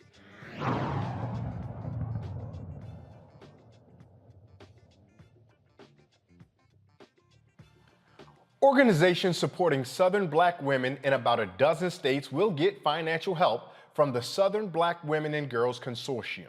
The group is giving $2 million to 71 Black-led organizations. Latasha Brown, co-founder of Southern Black Girls and Women's Consortium, joins us now. Latasha, thank you so much for joining us here on Roland Martin Unfiltered. Thank you for having me. So we're so excited to hear about this, right? These 71 different organizations. And the thing that I like most about this is because these are the organizations that are on the ground doing the work. And so explain to our audience a little bit of how this money is being allocated, what it's allocated for, and who some of the recipients will be. You know, what we had is I had a vision a couple of years ago that we needed to make sure that we were putting more money on the ground for Black-led groups, for groups that actually service Black girls and women. And part of what we did is over the last 3 years, we've been building a network of the consortium, which are Black women and Black girls consortium, to build the power of Black women and Black girls by funding, supporting their work, and also amplifying their work. And so what we did is this cycle, we were able to provide over $2 million in funding, $2.2 million in funding to 71 groups that are based throughout the South. We work in 12 states in the South, throughout the South, for Black girls. Some of the organizations that we're working with, like Destination Liberation, is an organization that is providing travel opportunities, travel and educational opportunities for young Black girls to actually have experiences, girls particularly from rural areas in the Deep South. We're looking at organizations that are doing work around leadership development, organizations that are doing work around self-image, organizations that are doing work around music and the arts and the cultural arts. So the whole notion is that we would actually support what we believe are Black girls. That Black girls, we think that Black girls are the future. Just as Black women are leading on the front lines, we recognize that Black girls have been severely underfunded, underinvested. And so our organization is seeking to build that network of organizations throughout the region to be able to give funding to connect, to share, to learn, and to amplify the voices of Black girls. Now, there's a particular focus on Southern Black girls and women and Southern Black women-led organizations. How is that particularly unique and necessary given the moment we're living in today? You know, part of what brought this about, there was a study that was done by the Southern Rural Black Women's Initiative, and it was called Unequal Lives. And what it talked about was that Black women in the South, Black women and girls in the South, received less than 1% of philanthropic dollars. Of the $4 billion that were coming in the South, less than 1% of those dollars were going to Black women and Black girls in the South. When you look at the South, the majority of African Americans actually live in the South. When you look at the kind of investment in the South, particularly in organizations that are doing social justice work, organizations that are working with Black women and Black girls, they're severely underfunded. And so what we wanted to do is we wanted to create a solution that was really around being led. Everything about this, from the inception of it to the execution of it, has been designed, implemented by Black women and girls. And what we wanted to do is create a self-determination model that we actually believe that we are the solutions to our problems, that we would put our heads together, we would bring our skills, our talents to bear, and we would create this consortium, this network that would support and lift up the leadership and the work of Black women and girls, those organizations that are centering the needs and the interests of and the voices of Black girls and women in the South, in a region that has been severely underfunded and underinvested. And so that was a part of the work that we've been doing. Even before allocating the money, what has been the response of some of the organizations that you guys have umbrellaed over and provided that larger sense of resource, support, and needed enthusiasm and resource, as I mentioned earlier? What's been the response to those organizations when they've now been like almost a federation with you guys? You know, we have been honored. We have learned so much. We see this as a village. We see this as what we wanted to do is we wanted to shift this paradigm of this grantee-grantor relationship that philanthropy has, that we think in many ways is very exploitive, that philanthropy usually approaches these issues as the philanthropy knows what's best, and they've got to fight, and then the organizations or groups have to show that they're worthy enough to get the investment. We actually want to reverse that.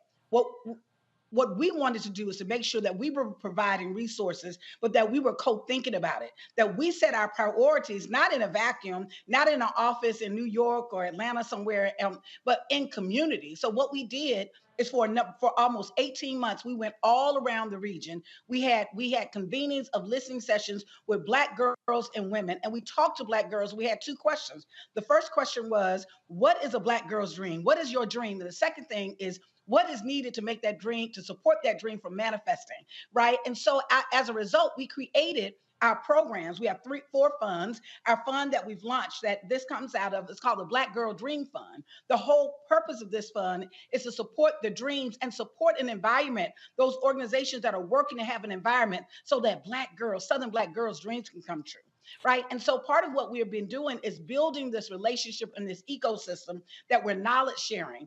All of the grant decisions are actually made by what is called wisdom councils, that there are people within the community, Black women and girls in the community from the South, that we believe that they best know what it is that they need, that all of the grant making decision is the recommendations are by that panel. And so that all along the process, we're showing that this is a self-determination model, that we are literally the solutions to our own challenges.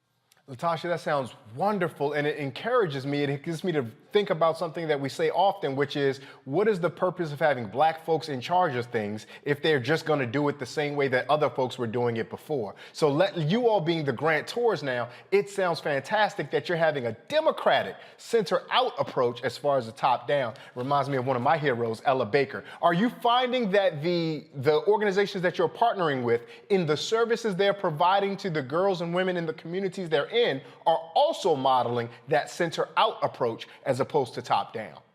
Oh, absolutely. You know, one of the organizations I'll just lift up right now is in South Carolina. Is an organization called Every Black Girl. And Vivian Anderson leads that organization. And the young women that we're seeing take leadership that are actually doing conferences, they're creating They're creating businesses. We're seeing Black women are creating spaces and support networks for Black girls to be centered in it, but not be centered in a way that they are seen as victims, but that they are actually seen as contributors to all of us. That we believe that when you literally you create the space for Black girls to thrive, then that helps all of us thrive. And so part of what we're seeing is we're seeing all this work being led and at the center of this work by young women. You know, we have 22 ambassadors, youth ambassadors. Most of them are in high school, that not only they've been informing this work, but they've been shaping this work. They're planning a tour this summer, that they're going to go around and meet with other Black girls all across the South and talk about what their dreams are. That part of what we're doing is we're standing in the middle of a dream that actually centers Black girls' voices in our leadership, and that through that process, it is being co-led by Black women and Black girls. It's a multi-generational strategy. And what we believe is that we're going to make a difference, because we believe that part of the biggest resource in the South are that Black women and Black girls. I'm going to go to my panel in just a second. I would love for them to offer their questions to you, Latasha. But before I do, tell our audience about the Black Girl Dream Fund that you alluded to, that's actually ultimately a $100 million effort that we want to see through to its fruition at the end. Tell our audience about that, please. So listen, when we're talking about a Black girl dream, we're talking about a big Black girl dream. That's what we're saying. We're talking about big dreams. We have this is a 10-year initiative, $100 million. The Southern Black Girls and Women's Consortium is a $100 million 10-year initiative. Everything about it has been actually organized, funded, and supported by Black women and Black girls. That we've raised $11 million so far. We actually have 4 funds that are set up. And just like we said, we our first funding cycle, which we're very excited about. We've actually just invested over $2.2 million to organizations that service and work and center Black girls' leadership currently right now. And so our goal is for every year for the next 10 years, the next decade, over the course of a decade, we will actually build the resources and invest $100 million in organizations and efforts that support and center the voices and the leadership of Black girls and Black women. Well, we're going to start the questions on our panel with our Black woman here. Kelly, go right ahead. Thank you. First and foremost, I've been a fan of Latasha for years now, especially when it comes to Black Voters Matter. So it's an honor to be speaking with you again.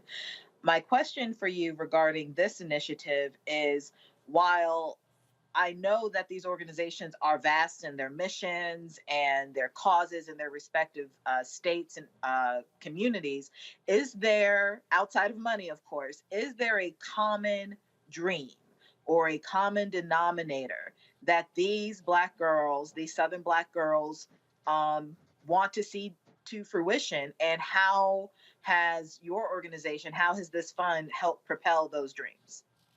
Thank you for asking that question. I want people to understand that we actually are a consortium. A fund is, we've got these 4 funds that are actually a part of the work. That's part of the resource and investment work. But what we see is we see this as a larger network of organizations, of thought leaders, of women and girls who are coming together to figure out how can we address not only our problems, but how can we actually contribute and use our skills. And so part of what has happened, you know, I talked about, we did these listening sessions for about 18 months, but since that time, we've done a number of things that not just around money, but we've done a number of things to support Black women and Black girls. One of the things that we did is during COVID, we recognized that many organizations that had been supporting Black girls were actually very vulnerable in that minute, very vulnerable out of COVID.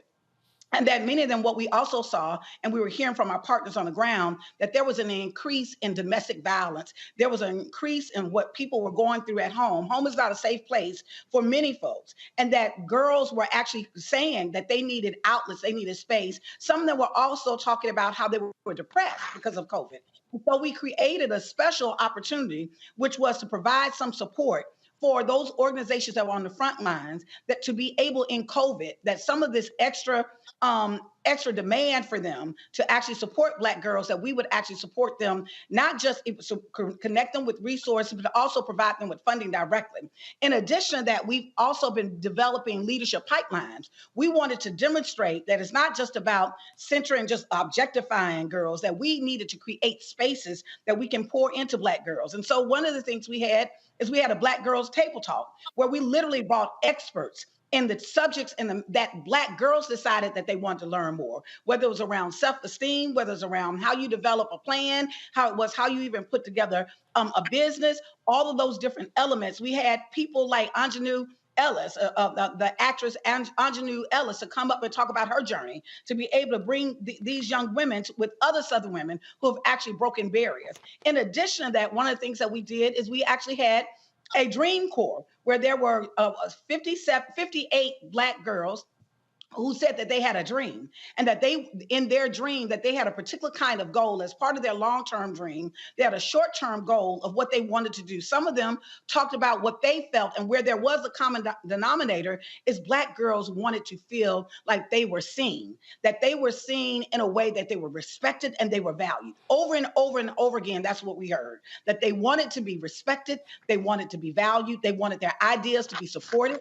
And so as a result of this Dream Corps initiative that we did, we had almost 70 girls that we actually put an investment seed in their dreams. We also put them with a coach. They had a team. We had a dream coach, and they had a support network so that they actually could develop a plan of what they wanted to do to actually meet this particular goal as part of their larger dreams. In addition to that, ongoing, what was really interesting is when we first started, we hired an evaluation team of Black women who did an evaluation to actually identify some of the things that Black girls said that they wanted. What was really interesting is that many of the Black girls overwhelmingly were concerned not just about themselves, but they were concerned about their family, the economic stress on their family. And one of the number one issues that kept coming up, ironically, which was actually surprising to me, was around healthcare. There was a lot of anxiety with Black girls around healthcare and stress, and how their family, how medical issues had impacted their families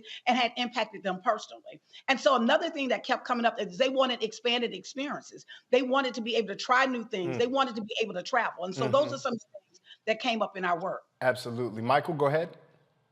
All right, Latasha, thanks for sharing this with us. And between Black Voters Matter and this, I don't know where you find all the time to do all this work, but this is excellent. I know one of your new grantee partners is Brown Girls Read from Spartanburg, South Carolina, and they deal with literacy and making African American girls lifelong readers, things like this, and connect this to leadership skills. Can you talk about the importance of literacy, comprehension? And one of the reasons why that organization was created was because it was driven by the 2019 Nation Report Card from the National Assessment of Educational Progress. Can you talk about that? Absolutely. I'm so glad. We are so proud of the work and so proud to be partnering with them, because at the end of the day, part of what they're doing is shifting the culture, that we're saying that it is cool to be smart. It is that we are literally, not only are our Black girls fly, right? Not only Black girls got flavor and spice, but we are brilliant, that we have, that literally we would take the space to be able to understand that many of them know that the foundation of education, that there has economic benefits in that. And so many of the organizations that we're supporting have actually made that a key initiative for them, that Black girls are actually seeing themselves. And that was one of the key pieces that came out of our research around Black girls saw themselves as lifelong learners. And so as it's really key and critical, because what we recognize is that many of the girls also said that they feel like that education is failing them, that they are not getting the full experience of learning about their history, learning about who they are, and learning some of the things that they're interested in learning about that can actually help them as they pick their careers going forward. And Xavier. Latasha, congratulations for all your great work with young Black girls. With you having your organization get $11 million and a goal of $100 million, what attention have you paid to connecting to larger foundations and others that manage significant amount of assets for foundations collecting significant amount of sums to be able to make sure that there are diverse handling of those funds, also growing those funds? So it's just beyond the not just the donations that you're taking in, but also creating a pathway of wealth and revenue for the organization to continue to succeed and continue to thrive, and able to support those businesses and those dreams of those young ladies as you continue to carry out your mission. Thank you so much for that question. That's an excellent question. Matter of fact, one of the funds that we've created is a philanthropic partnership fund that we will provide matching dollars with another foundation that will actually support Black girls. Part of what we want to do, and we created this organization as a model, that we're saying if we can come up with $100 million, organizations, large foundations, that have millions of dollars of resources, corporations that have millions of dollars of resources. If you don't know how to fund Black girls, we'll show you. We have a model that we're willing to share our information, share our data, and partner with you. And because of that, one of the funds that we set up is specifically to actually facilitate that partnership. That part of what we wanted to do when we were creating the Southern Black Girls Consortium, we knew that $100 million, based on the structural issues that we have in this region, that's barely a drop in the bucket of what we need in our communities and investment, but that it would be catalytic, that our fund would actually be an activator. It would be catalytic, that we would provide a model to show and to demonstrate that this works, that we would also show and connect, that we would have a consortium and a network of hundreds of organizations that we can lift up and share their work. So if there are those that want to invest, there would be no reason that if you want to find good work, here we are. We can find some for you. We can connect you with organizations on the ground. And then the third thing is we want to also actually shift this culture of not funding Black girls and women. And so part of doing that is setting up this matching fund so that if a foundation, we would say, if you want to set up, we want you to set up, we are encouraging them. We're meeting with other foundations. We're having conversations. We're meeting with donors. We're having donor tours. Matter of fact, this summer, we're actually going to do a donor tour with the girls as part of actually talking to them about in their portfolio, making sure that there's a commitment to support Black girls as well. That is fantastic. Latasha, we thank you so much. We know you're super busy. Michael told you everything you have going on. So we're going to let you go. We appreciate you taking this time speaking with us here on Roland Martin Unfiltered. But you know you family. So thank you for stopping by again. Go ahead and get yourself a to-go plate, put some aluminum foil on it, and go ahead and let yourself out when you leave. Thank you. Thank you for having me. Sure enough. We're going to take another break. You're watching Roland Martin Unfiltered here on the Black Star Network. We'll be right back. On the next Get Wealthy, make the shift from earner to owner and achieve the level of success that you desire and that you deserve. You have to know your worth. You can't settle for what someone is going to give you.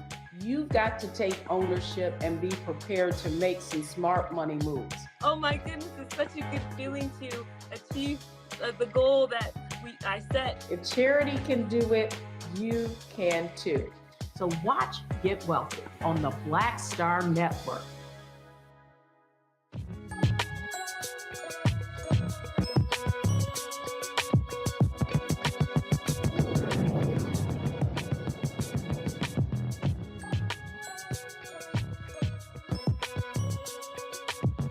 It's Black History Month, yet our children are still reading from textbooks that do not feature people that look like them or celebrate the achievements of our people. Well, B is for Black Brilliance wants to empower young minds and educators with books and materials that amplify the genius of the Black community.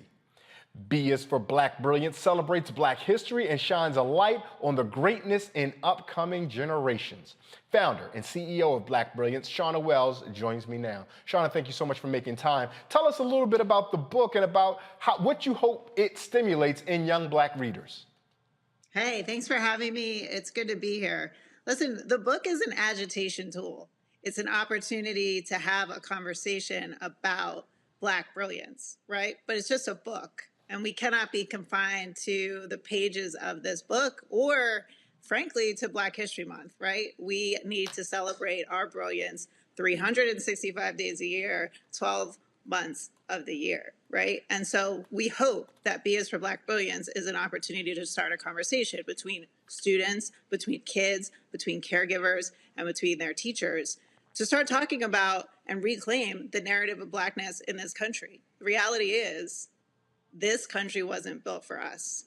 And so the narrative that's been taught about us time and time again has been limited. And we represent a more robust narrative, one that centers our brilliance, centers our genius, and allows us to heal and the next generation to set themselves up to really build lives of abundance and to build new legacies of what it means to be Black in this country. Now, Shauna, that sounds fantastic, and all of us here are excited about that, but we know that we've been getting pushback in all kinds of ways from those adversaries who, to your point, don't want to support us and are anti-Black. What is the anticipated response for those folks who undoubtedly will say, if there's a book that says B is for Black Brilliance, where's the W is for White Brilliance book? Yeah, listen, they're out there. People are going to say those things. What we have to do is stop the narrative, stop giving in to the oppressive statements from our haters, right? We have to be able to reply with, listen, we have been in big and small ways part of the fabric of this country for a long time. And we have an opportunity now because we have buying power, because we have voting power, we are powerful human beings. We get to take back the narrative in different ways that our ancestors were not able to do. And so great, let them write the book. And let's keep writing our own, and let's keep talking about and centering our stories over and over and over again to rebuild and to take the opportunity to be ourselves, our authentic and true selves. What are some of the ways that you guys aggregate or determine which authors and creators that you want to really amplify and magnify the work for these various illustrations and books? Hey, listen, we're just getting started, right? So this book is an opportunity to highlight a fully Black team that wrote a book together. That is very rare in the industry. In fact, 81% of editors and publishers out there identify as white, which is alarming considering that they're making decisions about what goes in front of our children, right? So the first step is to make a decision that, hey, we want to come together and want to tell different stories. And the book is just 26 individuals. We're just getting started. We have opportunities to highlight artists, to highlight poets, to highlight musicians that haven't been able to be in the mainstream, not because they're not talented, but because they don't have access to the resources that, the industry resources that are out there, right? So we're making moves and we're having conversations with people that aren't known, right? We want to talk to the unknown artist, to the unknown illustrator, to the unknown author, to try and get their work out there and to amplify it. Now, we are about excellence, don't get me wrong. Like, we have to have this conversation in an excellent way. And so I'm an educator. I have a team of educators that helps us figure out what do we want to put in front of our kids over and over and over again so that we can be able to embrace fully our brilliance. Well, I'm going to go to the panel in just a second, but one more question for you, just because you said something and it really stuck with me. So how do you make the decisions as what should be put in front of our children? Because there's going to be a lot of folks, even within our community, who may have agreements or disagreements about what they think is the vital or essential evidence of Black brilliance and how it should be communicated to our children. Listen, like this is going to be tough, right? Because it's not been done before in the way that we envision it, right? So first and foremost, we are building a set of criteria that we look at to make decisions about what we put in front of people, what gets airtime and what doesn't. But the other thing is that we are not a monolith. Our stories need to be told in very complex and robust ways. So this is not just me making a decision. This is our team comes together to make decisions about what we put in front of our children. And hopefully we're able to bust this thing out, right? Like, we need to be able to have that 81% number. We have to tackle it and say, hey, listen, we're here, we're gonna make a decision, and we're gonna talk about how we talk about and reclaim our history and our future. Xavier, a question for Shauna Wells? Shauna, thank you for being an aggregator of Black excellence. You said that your healing journey consisted of searching and finding Black excellence, and it spurs you on to create this project. How do you seek to duplicate the healing you receive from finding affirmations of the brilliance of Black expression and Black exceptionalism? And how do you get to plant that into those who intersect with all the different artists that you find and collect and pass on that passion? That can be healing, be a balm to the soul of people that are seeking to put together the pieces of a broken America to create a better future that we contribute more and more and more to the fullness and the richness of our expression. Woo, I love this question. I love this question. You are exactly right. This was a healing journey, right? As I started to look for the names of people that had gone undiscovered, untalked about, this whole new world unearthed to me and caused me to get in touch with my ancestors, caused me to have conversations with myself about what I believe and the oppressions that I had accepted from the culture that surrounds us. Listen, we have to disrupt this narrative, right? And we have to challenge ourselves to accept and expect different. So here we are in Black History Month. I see us all celebrating.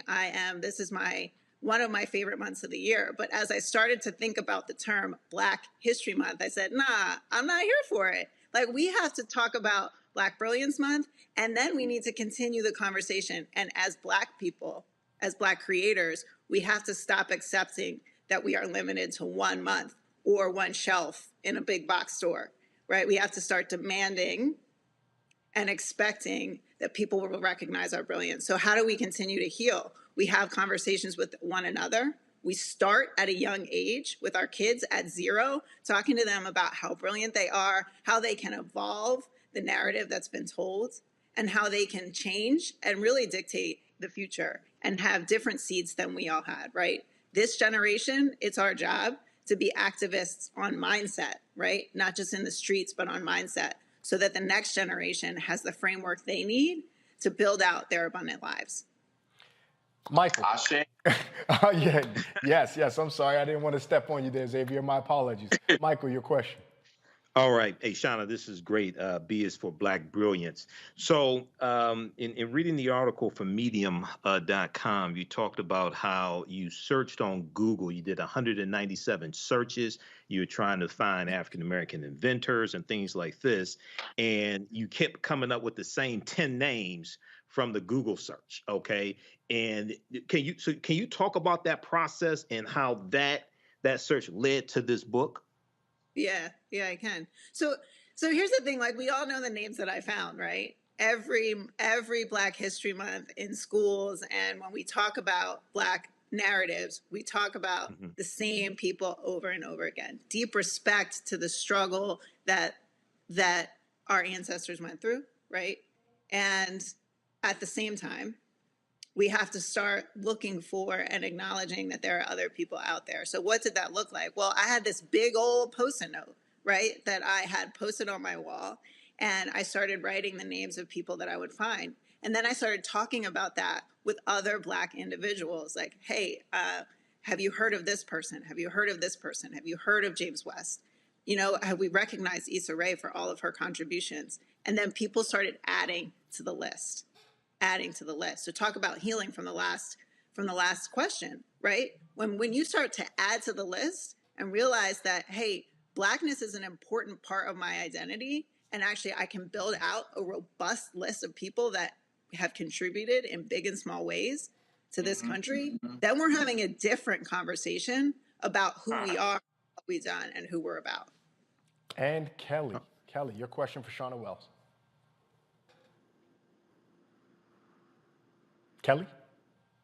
Oh, I'm sorry. You broke up for a second. I apologize. Hi, Shauna. Kelly. I'm looking on your website right now, and it says regarding your values that one of them is about inclusion and accountability. And I kind of wanted you to expound upon that a little bit, because as wonderful and robust as many people have tried to make Black History Month and Blackness in general, I still see a sense of monolithic visions when it comes to things like that, such as, narrowing the scope of religion regarding Christianity, narrowing how we see LGBT plus Black people in our communities, how I still see others othering them, if that makes any sense. Can you talk about how you are bringing everybody and everything regarding Blackness into the fold, so that it doesn't feel like, even though what you've done is so diverse, it still, in a sense, could be monolithic? Yes. This is the critical nature of this movement, right? Like, we have got to get better at having conversations about the robust narrative of what it means to be Black in this country and beyond it. So I'll tell you about the struggle that I had as I was writing this book. I had so many people trying to talk to me about the Black experience in America. And that's one experience of being Black. There is a whole world of people experiencing being Black in different ways and having to deal with that struggle, right? And having to deal with not being able to talk about their own brilliance. So we have a job to do at B is for Black Brilliance to expand the conversation. It can't just be me. It can't just be the members of our team. It has got to be everybody, right? Our hope, my hope, is that in every household across America, Black is synonymous with brilliance, and that we're able to include everybody in that conversation. What that means is we've got to have some tough conversations with one another about understanding, about acceptance, and we have to hold each other accountable to coming together, to building a new community. Us fighting each other just doesn't work. It's not going to work. We have got to come together to have a conversation about what it means to change mindset around brilliance and Blackness. Shauna, that sounds fantastic. Tell folks where they can find and or follow you to make sure they get all they need to know from what is your work. Yes. Yeah, come see us at bisforblackbrilliance.com. We're just getting started. You can also follow us on Instagram, on Facebook, and on LinkedIn at B is for Black Brilliance. And it's been so nice to have this conversation. Thanks for pushing me as I had it with you. Absolutely. We're grateful for the conversation and grateful for the work that you're doing. Happy Black History Month. We look forward to celebrating B for Black Brilliance in March, April, May, June, July, and subsequently all through the rest of the year. Yes, sir. You mean Black Brilliance Month. Black Brilliance Month. I love it. Thank you so much. Now, before we go, we have more educational news. It's something that I want to remind all of our viewers. I know you have heard it, but I need you to hear it one more time. Here's a reminder for you HBCU juniors or seniors and parents of juniors or seniors. Time is running out for you to apply for that scholarship from Roland and McDonald's. If you attend an HBCU and Thurgood Marshall College Fund member institution, you can submit your application for the chance to receive a $15,000 scholarship. The deadline is February 28th. Go to tmcf.org for details on how to apply. Now, in addition to the free money, scholarship recipients will also have the opportunity to engage with McDonald's executives working within their respective fields of study. And lastly, we have some sad news to pass along. Longtime journalist and pioneering veteran journalist Askiyah Muhammad has died. WPFW Radio announced Muhammad's passing on Twitter, saying, "With deep sadness, the family of Askiyah Muhammad announces his passing of natural causes today at the age of 76. A private service will be held with a memorial planned for a future date. There are no words to express the profound sadness we feel at the passing of our dear brother." For more than 40 years, Muhammad was a fixture on WPFW, The Final Call, and his column appeared regularly in Black-owned newspapers like The Washington Informer. Our dear brother, Askiyah Muhammad, has become an ancestor at age 76. On a personal note, I first met Askiyah at the opportunity during Roland's show when we were over on TV1 at News One Now. He was kind, gentle, caring, and encouraging of a young know-it-all journalist who quite honestly knew nothing. I thank Askiyah for his mentorship, his kindness, his friendship, his encouragement, and ultimately his love for our people. In the words of Fred Hampton, if you love our people and live for our people, you must be willing to die for our people. And in death, we will forever hold dear our brother, Askiyah Muhammad. With that, I thank our panel. I thank the production staff for all they've done, helped me get through this show. And I thank all of you, the Roland Martin Unfiltered community, all the conversations on YouTube, Facebook, and Twitter. And remember the words of the Yoruba proverb, that if we stand tall, it is because we stand on the backs of those who came before us. Good night.